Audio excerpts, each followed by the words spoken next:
On l'appelle le bon allemand de Nanjing. John Rabe, un représentant commercial de Siemens, a risqué sa vie pour sauver des citoyens chinois après que les troupes japonaises ont capturé Nanjing le 13 décembre 1937. John Rabe et d'autres Européens ont établi une zone de sécurité internationale en prenant et en protégeant plus de 200 000 Chinois pendant le massacre. Sa cour à elle seule cachait et protégeait plus de 600 personnes. Ma mère a dit que beaucoup de gens sont arrivés, ils ont dit qu'ils fuyaient. Au début, les gens ne savaient pas s'ils devaient les laisser entrer ou non. Plus tard, ils ont dit que Rabe avait fait de bonnes actions, ils avaient ouvert les portes pour y les rester vivre. John Rabe est resté à Nanjing malgré un appel de l'ambassade d'Allemagne à quitter la ville 4 mois plus tôt, lorsque les Japonais ont capturé Shanghai en août. Il est difficile pour moi de juger mon grand-père et quel genre de courage il a fallu pour rester quand les Japonais ont envahi Nanjing.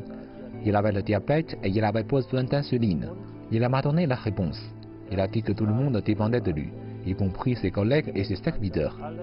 John Rabe a enregistré les événements dans ses journaux intimes.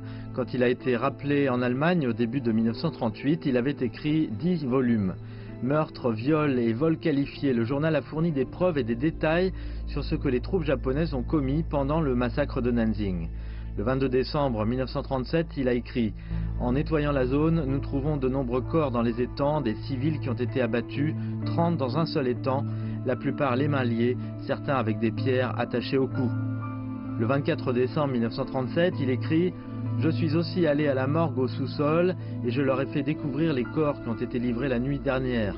Parmi eux, un civil ayant les yeux brûlés et la tête totalement brûlée, sur qui des soldats japonais avaient fait couler de l'essence. » Le journal intime de John Rabe a été dévoilé au public par sa petite fille en 1996, plus de 40 ans après sa mort.